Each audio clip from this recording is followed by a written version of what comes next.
Juni Purwanto, yang disebut-sebut sebagai pemilik PT Sentra Adipurna, tidak bisa melempar tanggung jawab dengan mengkambing hitamkan konsultan, baik konsultan perencana maupun konsultan pengawas, terkait ambruknya Gedung Ibadah Kemasyarakatan Institut Agama Islam Negeri Bengkulu.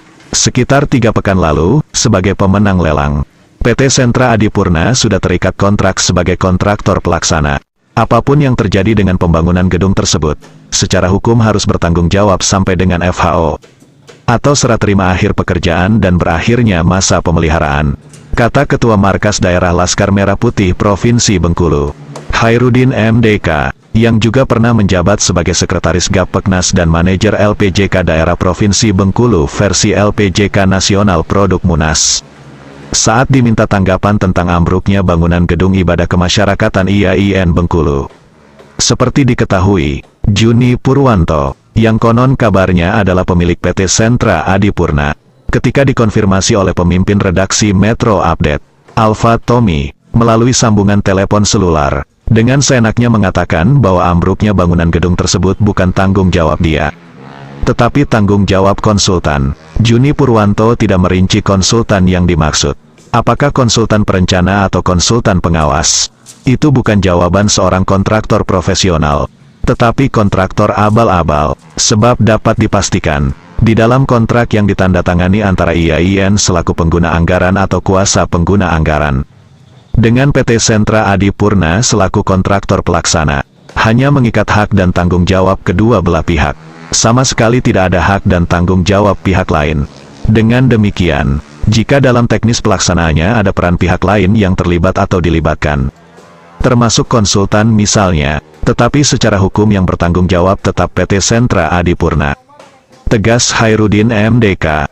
Dia juga mempertanyakan independensi dan kredibilitas pelaksana lelang, yang selain menetapkan PT Sentra Adipurna sebagai pemenang lelang pembangunan Gedung Ibadah Kemasyarakatan dengan nilai kontrak 3 miliar rupiah lebih, juga menetapkan perusahaan yang sama, yaitu PT Sentra Adipurna sebagai pemenang lelang proyek pembangunan gedung kuliah bersama FTT dengan nilai kontrak 11 miliar rupiah lebih, di mana kedua paket pekerjaan tersebut pengguna anggaran atau kuasa pengguna anggarannya adalah instansi pemerintah yang sama, yaitu Institut Agama Islam Negeri Bengkulu.